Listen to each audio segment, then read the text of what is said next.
So, very, very quickly, a little bit about me. This is the most boring part of every webinar, so I'm going to fly through this. My name is Sam McEwin.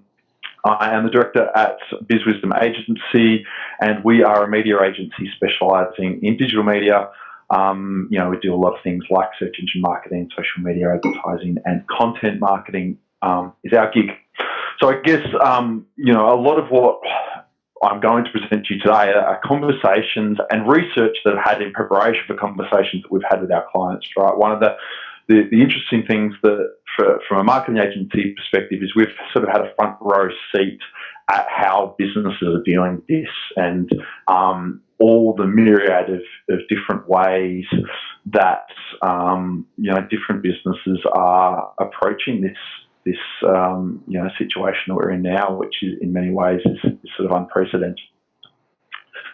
So on that note, what we're talking about today, I wanted to sort of discuss marketing considerations in a post-COVID-19 economy, whatever that might be. So what I'm going to cover today is what we know to be true about the current climate, and there are a lot of things that we know or will soon know, which is good from a marketing perspective, of course. The only three, in my opinion, marketing concepts that you really should care about post-lockdown. Understanding the consumer buyer behaviour in an economic downturn, and what the hard data tells us, and there's a lot of good data here. The one little known marketing metric, at least for me, Monique, you can tell me at the end whether this was just obvious stuff that I should have known years ago, but a little known marketing metric that I haven't heard talked about a lot, that I think all businesses need to be focused on post-lockdown, really.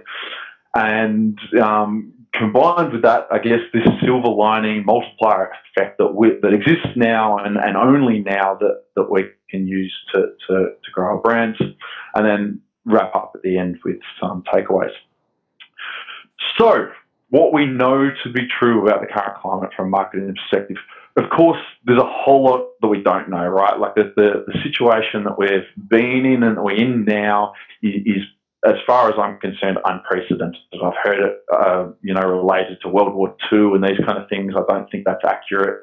This is unprecedented time. So there's a whole heap that we don't know. I'm not going to list them all, but we don't know how long it's going to last. We don't know, when international travel is going to resume, what the lasting impact of this pandemic will be, what the global economy is really going to look like.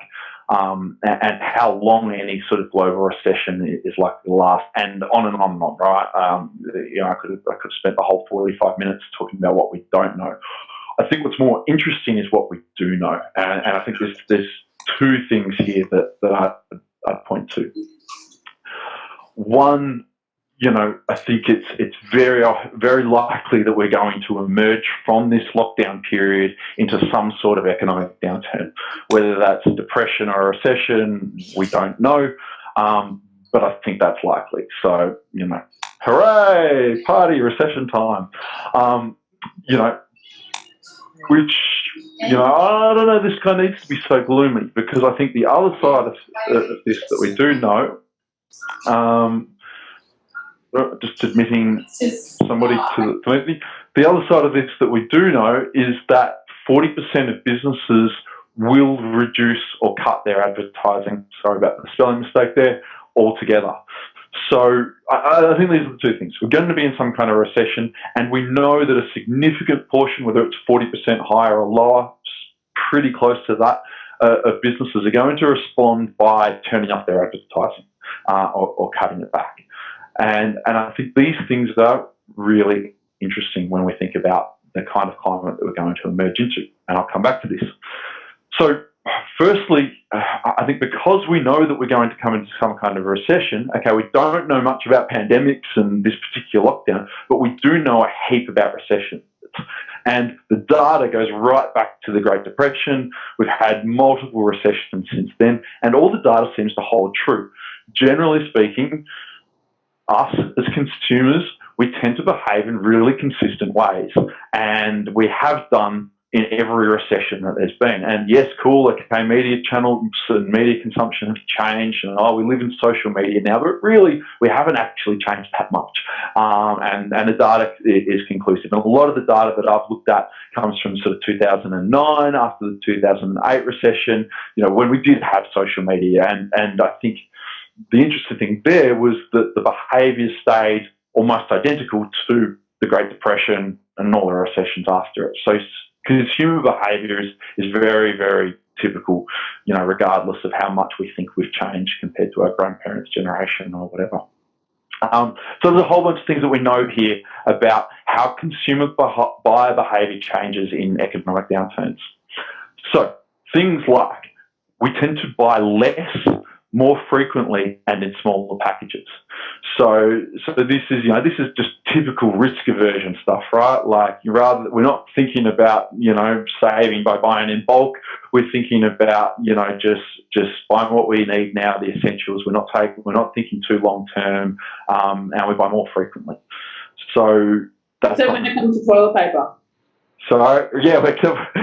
Well, I guess we weren't, and probably the point I should make is we're not in a recession now. Yeah. We're in an economic crisis, right? So that's very, very different. And that's the big category of things that we don't know, right? And we didn't know. But once we move into a recession, right? So this is all just sort of crazy, freaky times, right? But once, Scott Morrison comes out and says, all right, everybody, get back to work, stop your faffing around. There's business to be had here. We're going to emerge into this new economy, and that's when that's when consumer behaviour is going to be far more predictable, right? Which is good for us. We like predictable.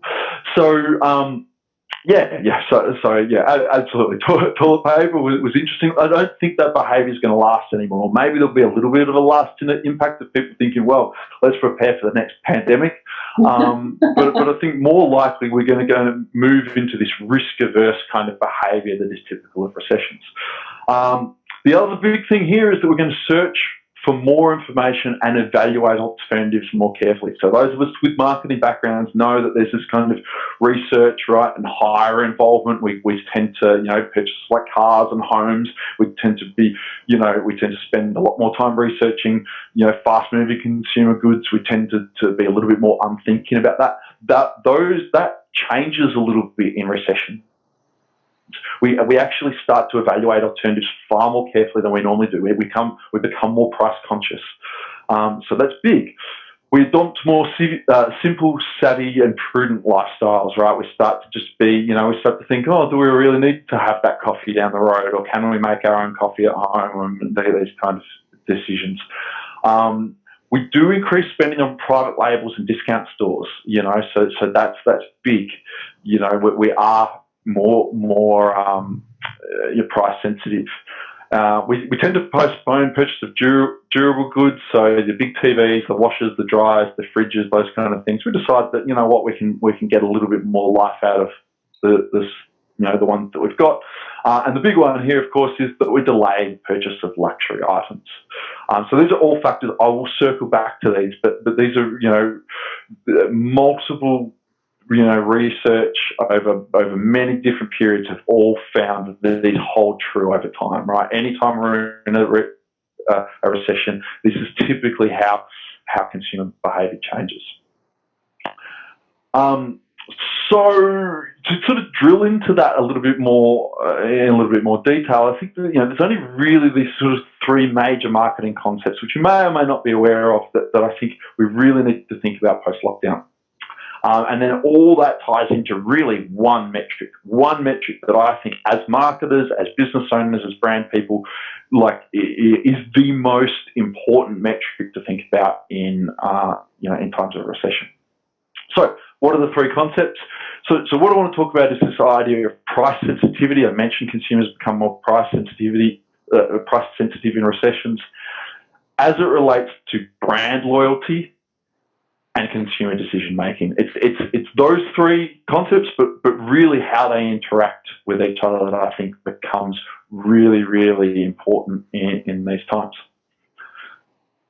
So, what does the data tell us about these things? during times of economic recession, normally brand loyal consumers are significantly more likely to try cheaper alternatives. So this is, really, really big, important point, because we talk a lot about brand loyalty, but when you come into a recession, this is a sort of, it's almost like an El Nino. It's a freak weather event.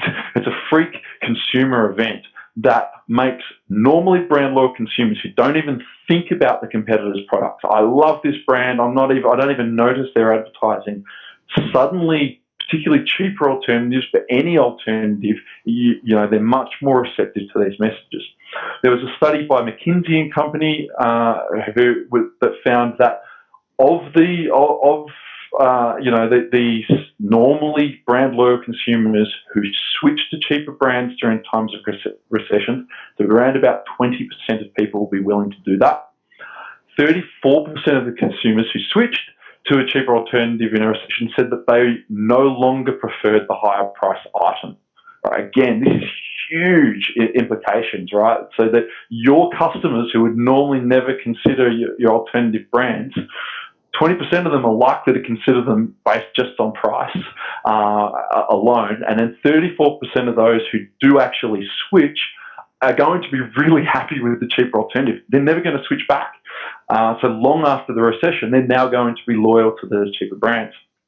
Bigger again, yep. Can I ask, do you think that that's category dependent? It is, and it changes. So broadly speaking, it holds true across categories. So you can take it as gospel. It's certainly like, you're talking fast-moving consumer goods. It's going to be more likely then. But it has implications right across the board, whether you're B2B, B2C, whether you're luxury, whatever, right? It has implications and it holds true. And it all ties back to, I guess, that note that I mentioned earlier, is that we consider alternatives more frequently and we become savvier. We actually spend a lot more time in all our purchasing decisions, researching, evaluating, taking in all that information about features. Now, this is not normal consumer behaviour. Normally, most of that just goes over our head. So I think that's the major implication there. This other stat that I've put on here from the same study shows that 41% that said they still preferred the premium brand, however, they said it was not worth the money. So, again, you add that together, that's 75% of switchers, people who switch from your brand or to your brand, depending on which side you're switching, won't switch back. They either are really happy with the cheaper brand, or they still prefer the more expensive brand, but they just think it's no longer worth the money now that they've tried the alternative. So, really, really huge implications there. And I view this from both. What this means is if you are a cheaper brand in the market, well, you've got this sort of once in a decade opportunity to take customers away from your competitors and make them stick to your brand, in long term. So that's really huge. From the other perspective, if you're the incumbent brand, if you sit there idly by while your competitors, are active in the market, well, you're going to lose competitors. So either side of this, this is really, really big. And of course, there's lots and lots of history of brands that have actually made these times of recession. Like that's their coming of age. And there's heaps of them. I haven't got time to mention them all here. But the big one that I love is Kellogg's, right? So this is Depression era stuff.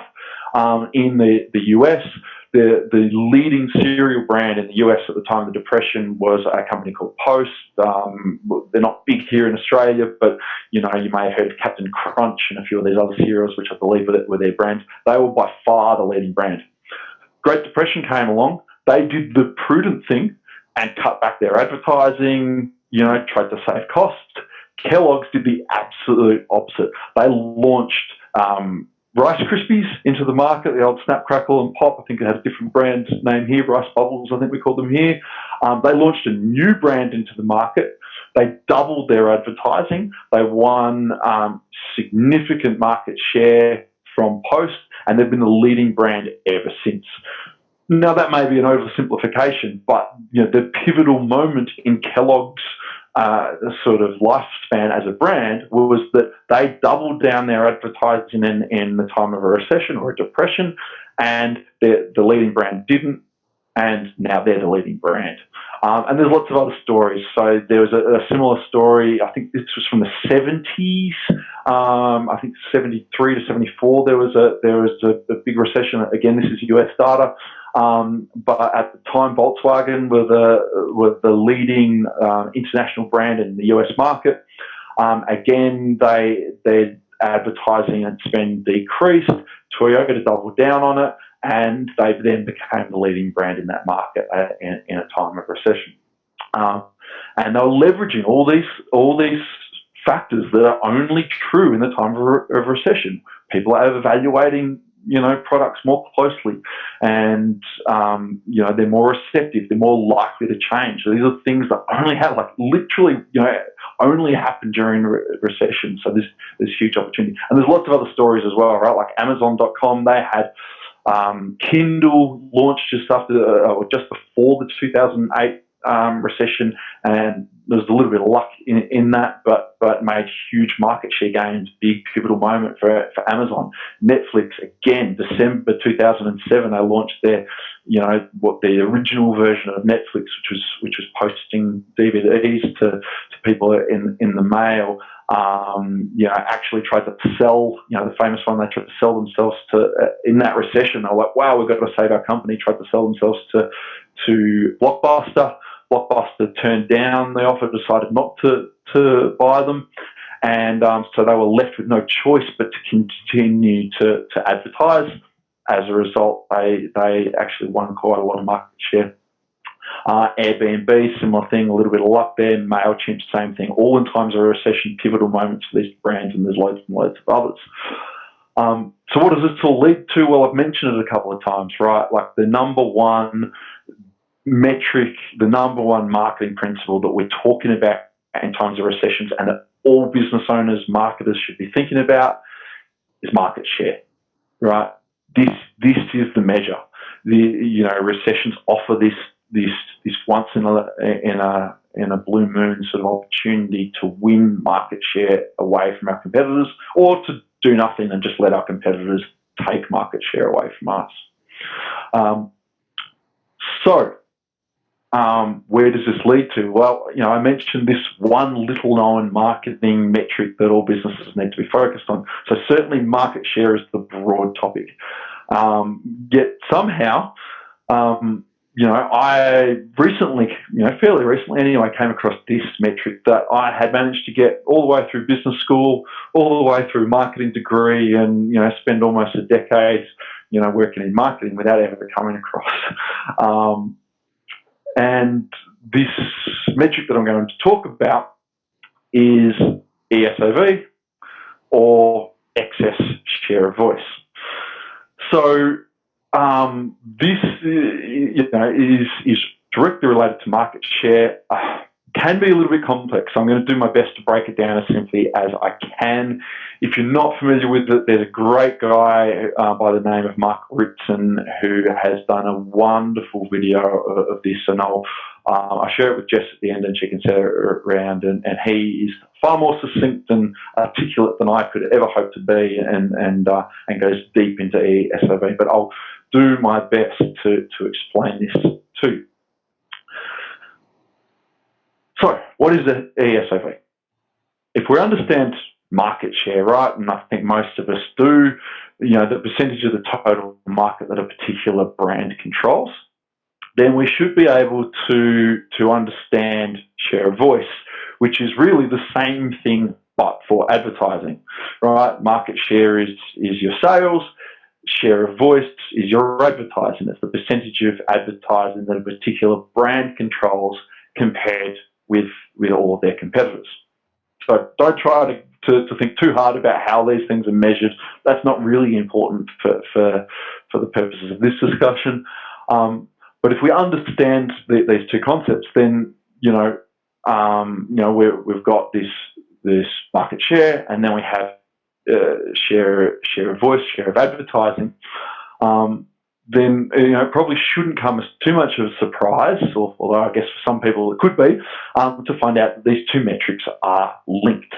And typically you'll find that brands with greater share of voice also have the largest market share. So it's pretty simple, and loads and loads of market research has gone in to sort of prove this, that, well, more advertising equals more market share. Surprise, surprise, marketing works, right? And those who decrease their advertising spend comparative to their competitors typically lose market share over time. But what's more interesting is this idea of excess share of voice. So, how does this work? So, there's a study, a fairly recent study on marketing effectiveness. It's the study that this video that I mentioned by Mark Ritson refers to.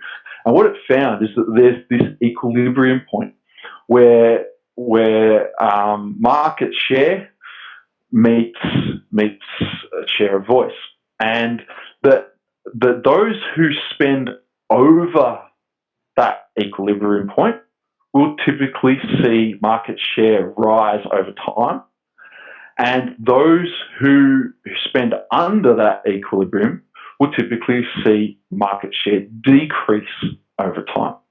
Right, so there's an idea, there's a concept that's been really well tested, probably more thoroughly tested than some marketing concepts I've come across, which basically says if you want to win huge market share away from your competitors, what you have to do is you have to increase your advertising spend well above this equilibrium point so that you can have this excess share of voice. And if you can sustain that over a large period of time, we're talking 12 months or more, then over that period, you'll win market share. So, sorry, ask another question. Yes. In your ESOV equation, you're obviously talking a lot about paid marketing, and the more paid marketing you do, the greater share you have. Would you not take into account unpaid advertising? Because especially at the moment, a lot of the conversations around the response you're having to Corona, and a lot of weight's put on being a expert in your field. So podcasts are massive, and even LinkedIn and TikTok, and a lot of that's for the young market. But does that not heavily weigh in on this particular equation? I would say absolutely it does, and particularly when you're thinking, like, I'm assuming that those of us in this group right now, right, we're not spending hundreds of thousands of dollars, millions of dollars a month on advertising, right? So I think if you're in that scenario, well, probably spend makes most sense, right? Because it's about it's about TV spend, it's about your radio spend, it's about your outdoor, it's about all your media combined, as well as your digital, your search, and all these kind of things. I think for us smaller businesses, hey, you know what? Presence is what we're talking about here, and if that presence comes through great PR, through your podcast, through whatever means that you can get, that presence is hugely important.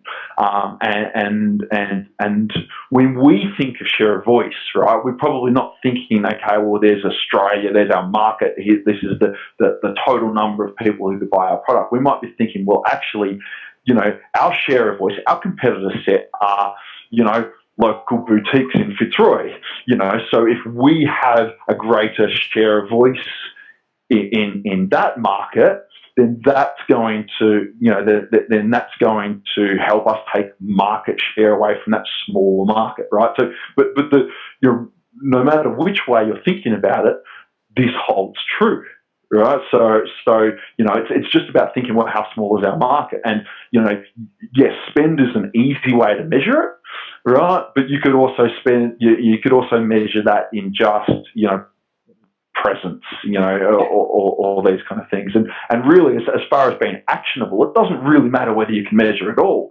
If you just know that around your target audience, you have strong messaging, and that messaging is going to be greater than your competitors, then you're going to take market share away from them. So I think that's probably the takeaway from this.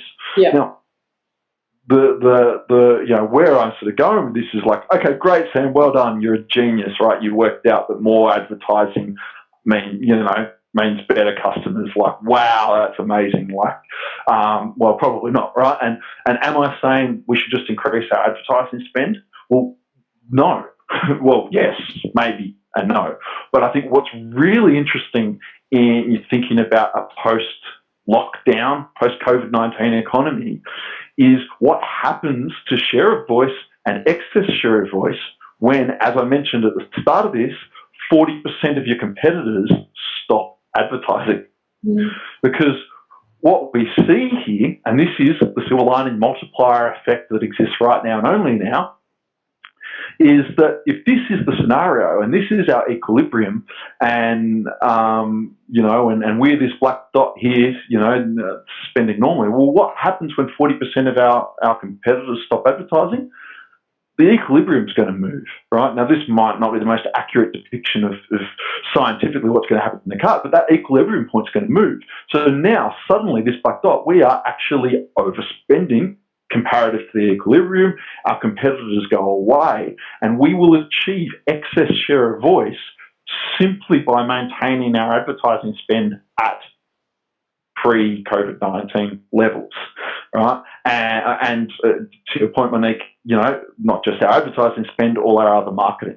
And I guess what this means as well is that even if we find ourselves with less marketing budget, we may still be able to at least hold our share of voice comparative to the market, or maybe still be able to increase it. And of course, those of us who are in the luxury, obviously, the call is in a recession, cash is king. If we have cash, well, investing that like Kellogg's did in the Depression into additional advertising, additional brand activity, and all of these things is never going to be more effective as it is in the coming weeks and months. And I think that's something that if there's one takeaway from this, it's that. Our natural reactions. I'm a business owner too. I know, like I've just spent the last, few weeks of my life as a business owner trying to make sure that I can continue to pay my employees, that I can continue to keep our team together. Right, these are the challenges that we've all been going through. But as I'm thinking about coming out of this lockdown, I'm making sure that I have advertising reserves here and a good strategy to be able to increase the presence of my brand, and that's the advice I'm giving to our clients, is you want to be increasing your presence coming out of this period so that you can take advantage of this effect that's really only available now to win market share, and to know that, hey, we've got consumers out there who are going to be more receptive than ever to our marketing message, who are going to consider thinking about other brands, and so if our brand is there and it's present in that consideration set, then we have a great opportunity here. So leads me on to takeaways. What are my takeaways? I think firstly, we need to fight hard, whether that's as a business owner or that's as a marketing professional that has to sort of put forward the case of why we should keep our marketing, or advertising budgets or whatever they are, but we need to really fight hard to maintain them and make sure that we've got it there, because, as I said, there's two sides to this story. Either we can capitalise on this and win huge market share, or we just need to save the market share that we've got, and know that there's a big opportunity for our competitors to win our rusted on loyal customers away from us. Secondly, considering our pricing policy, right? Like we're coming into a recession. I mentioned up front that there's going to be greater price sensitivity. So some of the discussions that we've been having with our clients is we've got a lot of clients who don't discount. It's their pricing. Their pricing policy is we do not discount. We're a premium brand and we don't do that. I'm not necessarily saying everyone should discount, but one thing that in the discussions with our clients we've been having is, hey, this is an opportunity to at least consider making an exception to that rule for a short period of time. Because now is the time that if we do discount or if we consider changes to our pricing policy, we could win customers, and those customers will likely remain loyal to us long after the recession when we stop discounting. So using price policy as a mechanism, to win new customers, introduce new customers to our brand, is never going to be more effective than it is in the coming weeks and months. So thinking about that.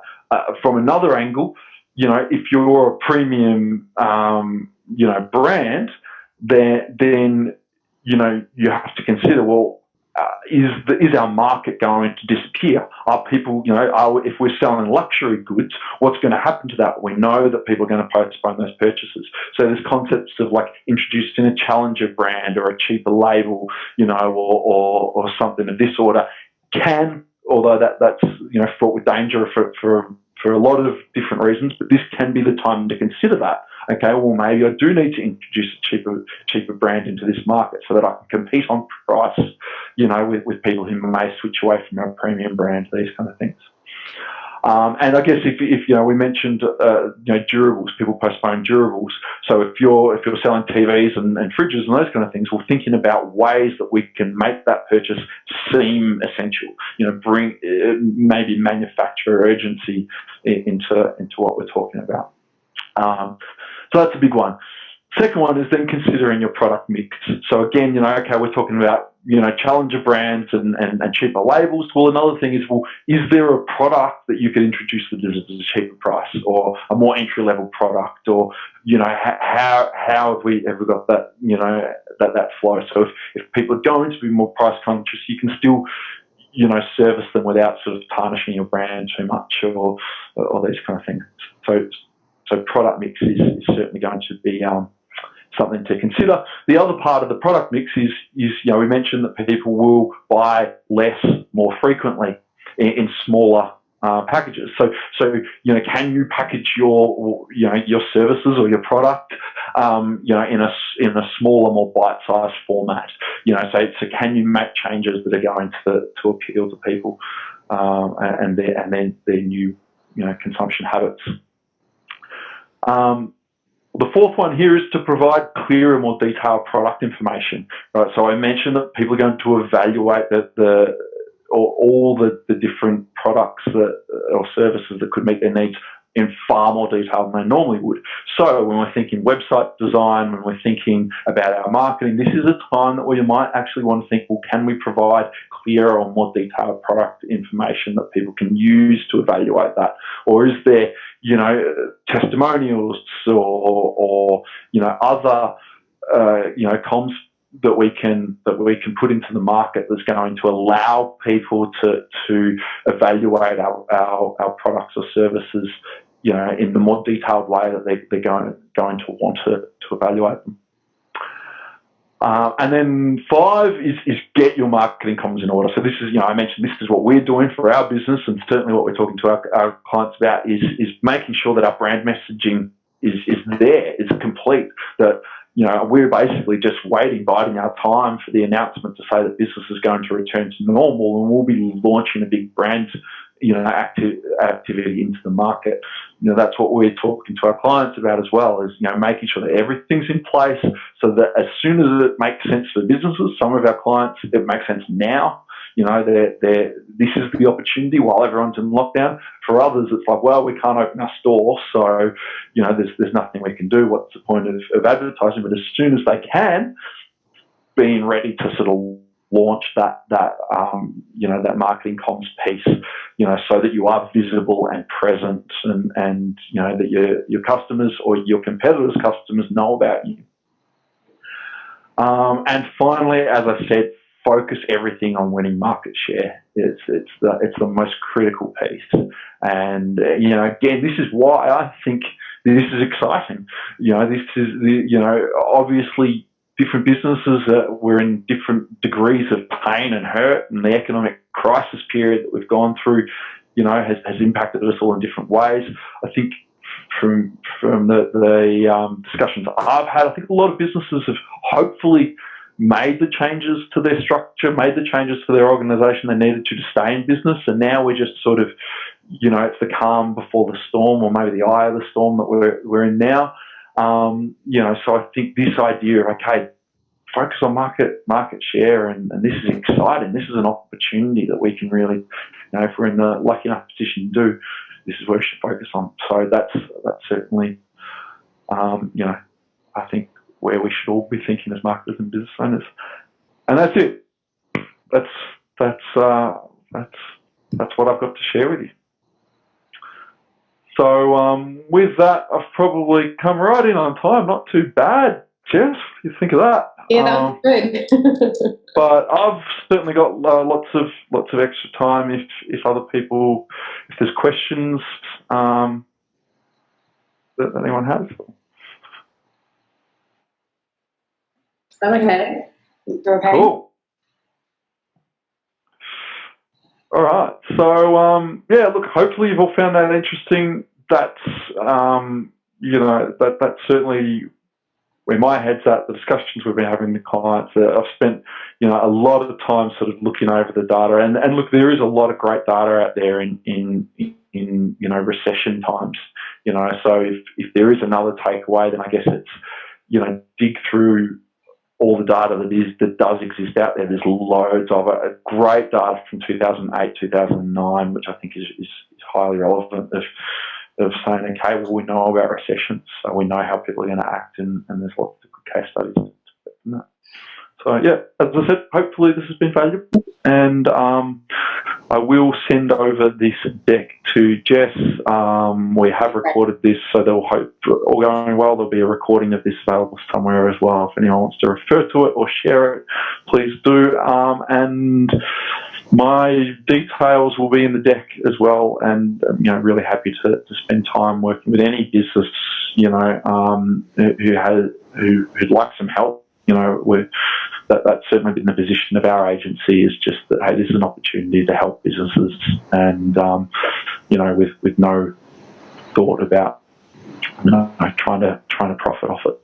So anyone who has questions or would like some help putting together their marketing plans, feel free to reach out, and I'm more happy to offer my advice, whatever that's worth.